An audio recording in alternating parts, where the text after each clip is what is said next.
Hi, Get Unstuck Nation. So today I have my lovely friends who have been working together for more than a year. And I'm proudly present to you Angel Abellana here. She is the founder and CEO of Phenomenal Filipina.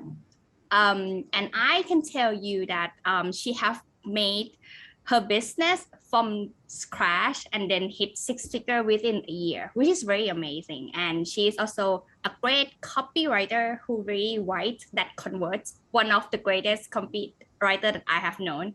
And we will talk to her about how she balanced her life, how her success journey looks like. And if you have known her before, or maybe from now on, you will know her, you will know that she moves all the time and she always like stay in those amazing, beautiful sceneries areas. So please welcome Angel with me today. Hi, Angel. Hi, Matita. Thanks so much for having me and for the wonderful introduction. Of course, of course. So before we start to know about your success journey or your entrepreneurial journey, can you tell us a little bit about who you are and how you start this journey even? So I am from the Philippines originally. I do now possibly would I categorize myself as a digital nomad, although other people don't like that term. So I move every few months. But now currently I'm back. I'm actually in quarantine. I'm back from Mexico in the Philippines just for the holidays to surprise my family. They don't know it yet, and I'm glad. Oh, okay. Yeah.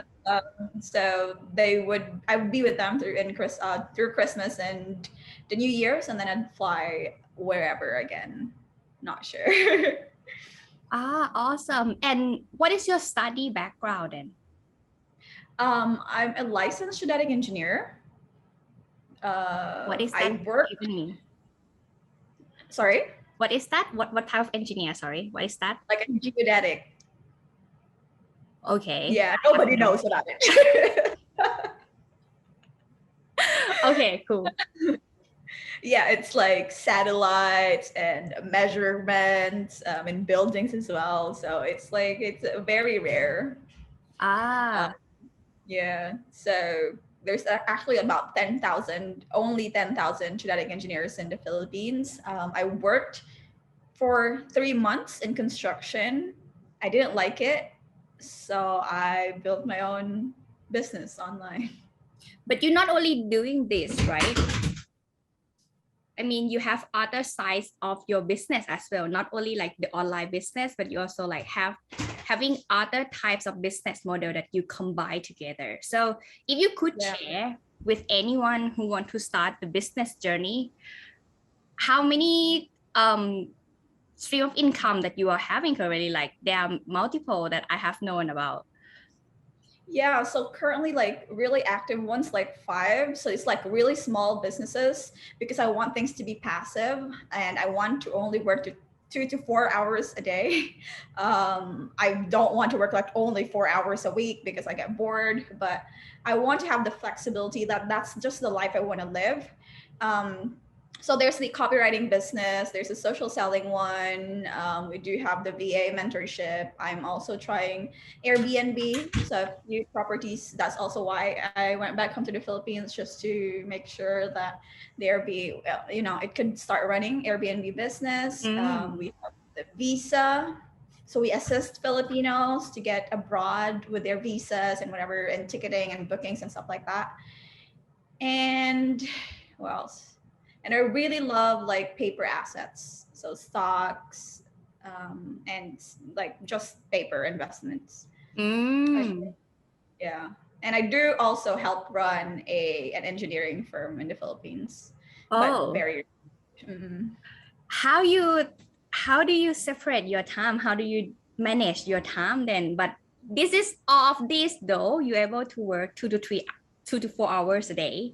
That's amazing. Yeah, because I outsource everything. I learned outsourcing, and I was like, okay, you could outsource every single thing in your life, and that's how I could like really manage. So even your life, even like personal things, like someone's booking my flight, someone's doing all the traveling, booking hotels, booking places.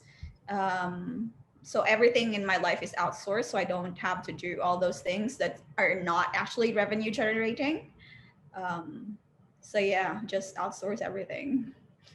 So, okay, so there are like, I'm not sure.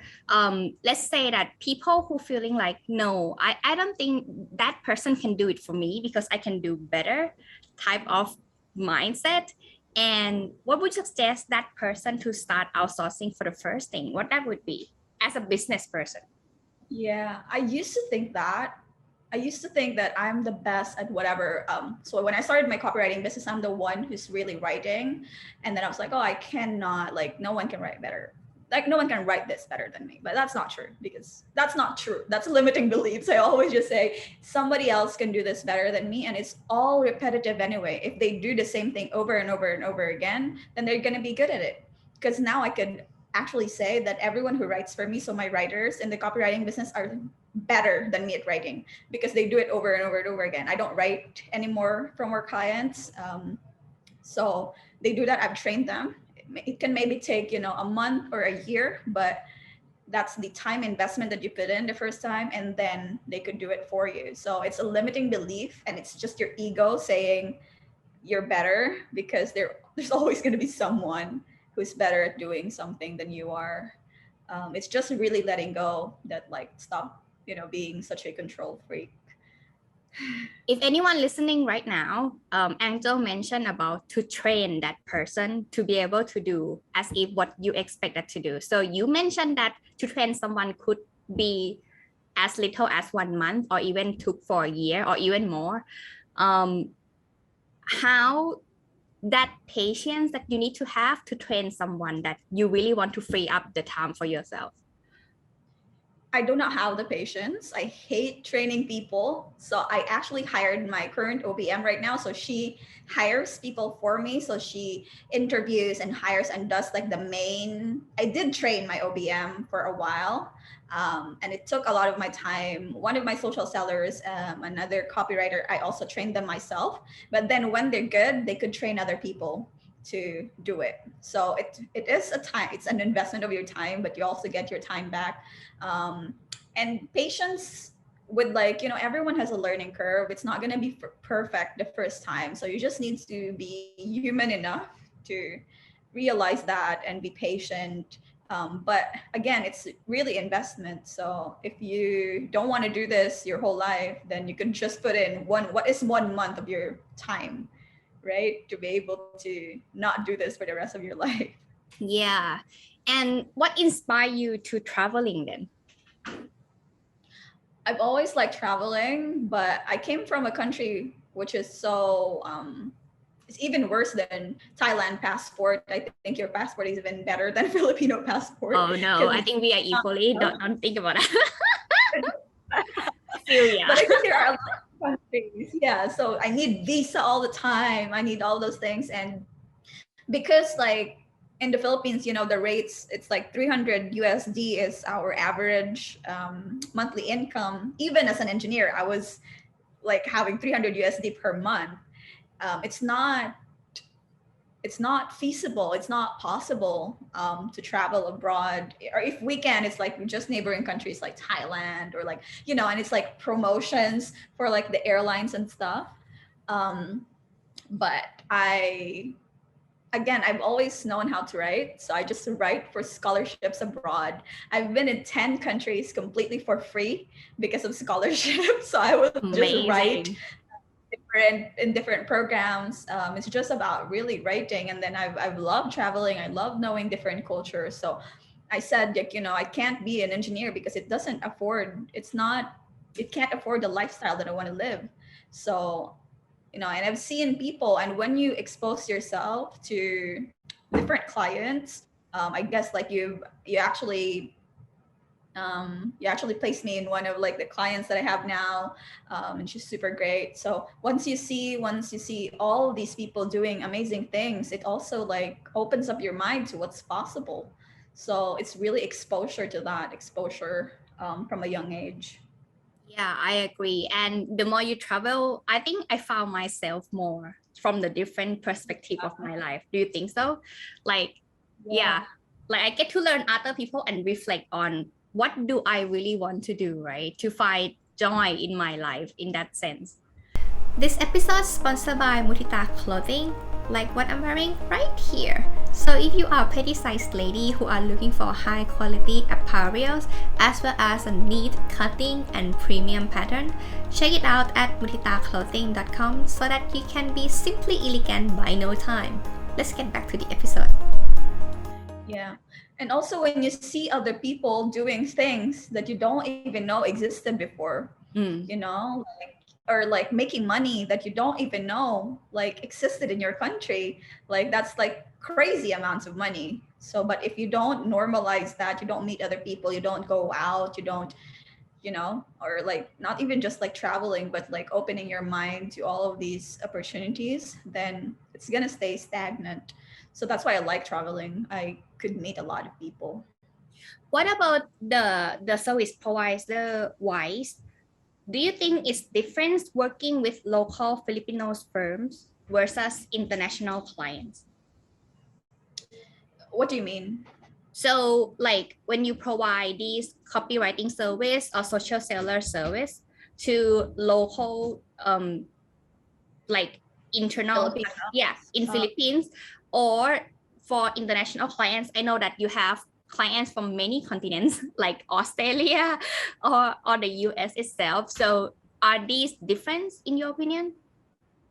yeah, I do not do copywriting for Filipinos Ah, just because, yeah, they cannot afford the rate oh yeah, of true. what. Yeah.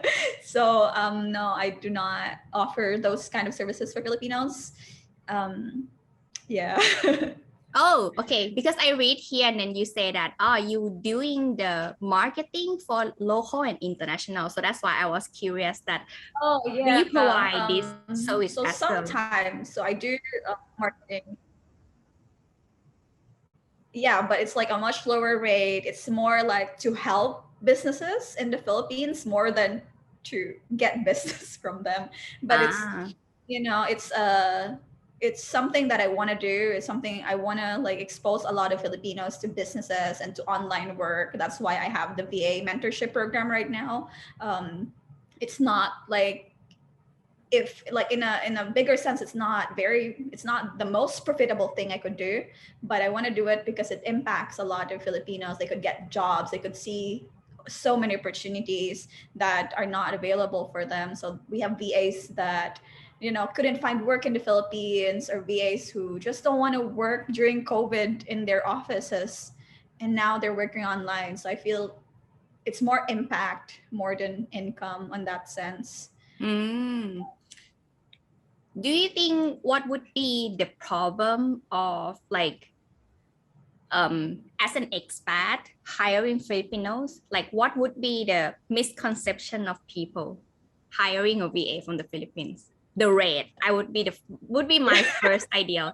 I mean, like we always say that like the rate is Yeah. so crazy that they expected. Like I just saw a post that like someone just posted I'm looking for a VA with like $5 to $7 an hour. I'm like, back then maybe yes, but right now 3 to 4 years later I don't think that is possible anymore. Like everything is more expensive this day. Yeah. And also, you could still hire people like that, but are you really investing in good talent? So the people in my program speak really good English, good like the smartest people inside the room. They just don't have the opportunity. So they start at the very least at 8 USD. That's like bare minimum. And if people, you can still have, you know, you have clients who would say that's all I can afford, 5 to 7, we just don't work with them because then you're not our market. So if, just to me, if I could do, like when I started as a VA, right? If I could put in your business, you know, if I could help you go from 30K to 100 6-figure business, then I am worth more than 3 USD. So that's up to you as a business owner. If you could see that interest, like a return of investment, then I am gonna be worth more than that. And I've just decided that these are the people. So I only now work with six-figure business owners, either for the social selling and for the copywriting, because these are the people I want to serve. Because I want to elevate people to like $1 million mark, so that I could be worth more. Because if I work with people who are small business owners, then they couldn't afford the rates, then there's no return on investment for them. So it's really just about the market that we all serve. But yeah, I think, well, in my, again, like you can still hire people like that, but in my program, they're all 8 USD minimum above. Yeah, I think I always say that it's about if you consider hourly rates with that skill set, it could be like very basic or like higher skill required or the expert part. And of course, the price would be higher by the experience and the skill set that come with it, right? So Yeah. thinking about that, like if it's only data entry, I think that rate may be possible. But if it require more analytics or calculation or response or any others soft skill that would require experience to develop over the year, then that might not be the answer. Yeah. Yeah, that pretty much like HR big 101 that like people need to understand. Like if you want to hire newly graduates, something like that, that's what you Yeah. have to expect. Yeah. So what else? What would be other misconception hiring a VA over there? Mm, that one VA could do everything. So there are yeah. different skill sets. So a SOCMED VA, I mean, there are a lot of, not a lot, but there are a few unicorns who could do all of these things. But a copywriter, most definitely for me, I don't want to deal with tech. I don't want to learn it. I just don't. So I can't do any zaps. I could understand a bit of it just because some of my clients are like a software business. So I need to understand, but I don't want to do any of it. I don't want to do funnels. And there are people who could do that if you train them possibly, but you can't say I want all of that and I want just one person, because that's like different skill sets. Yeah, I agree. And it's also require like experience. That's very important. Like when you interview anyone and then ask them back whether have you ever used it before and what you use it for. That's like a very good question in my experience. That if they say they have used it but they're not really able to explain what to use it for, it's kind of like, are you really have used it before?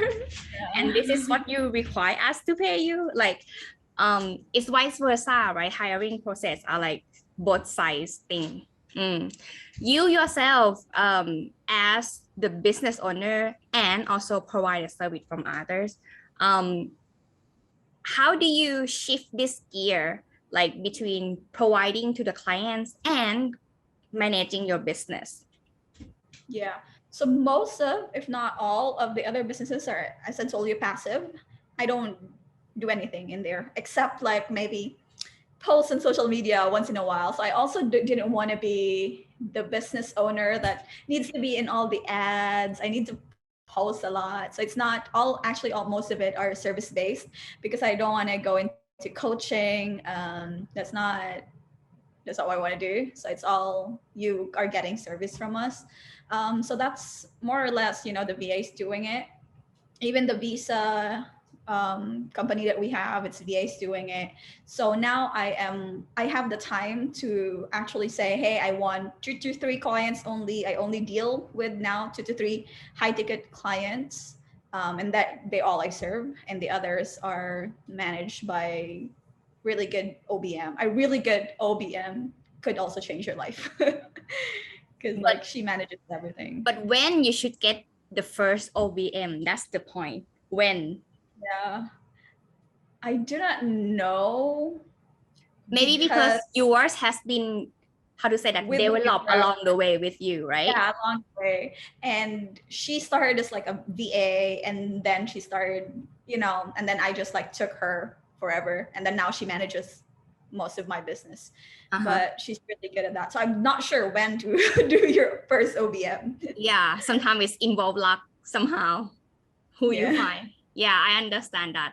But in my opinion though, I think you should make some profit first, and like that Yeah, is for that sure. the repetitive result, whether it's gonna be service based or product based, because if not, you're gonna come back and have an argument with your OBM that this is not what you want them to do, but actually it's not yet settled, right? Yeah. And if you don't have, yeah, it's an investment. So if you don't have the cash flow, then it's hard to retain like good VAs or OBMs, because like, what are you gonna feed them, you know? Yeah, as well as feeding yourself as well. So, Angel, these are great information. In case anyone want to follow you and then see your amazing life, where can they follow you then? Yeah. So my Instagram is at Eydventures, EYDVENTURES. And they can follow me in there. And I do recommend a lot of VAs that are in my program. That's, you know, my recommendation is completely for free, just because I want to place my VAs and find them jobs. And we do have copywriting packages that opens once in a while, that they could also avail through my stories. We always post in there what we offer, depending on the time. Yeah, so you really have a wait list, right? Like you really like have a closed door when you open and like it's all fully booked then. We're fully booked now. Oh, that's It's amazing. easy. Yeah, it's Yeah. easy when it's high ticket, because I don't have to, do anything. Right. Yeah, That's so amazing. So if anyone want to work with Angel or Angel team, you have to follow her so that you know what news and then what she would offer at that time. So yeah, thank you so much for sharing this amazing story, and I hope you all the best and keep in touch along the way. yeah, keep in touch. Thank you so much. Take Really enjoyed care. Yeah. it too. Bye. Hey, thank you for watching this episode. If you enjoyed the show, you can subscribe here or here. And this is the previous episode. Check it out. See you next time.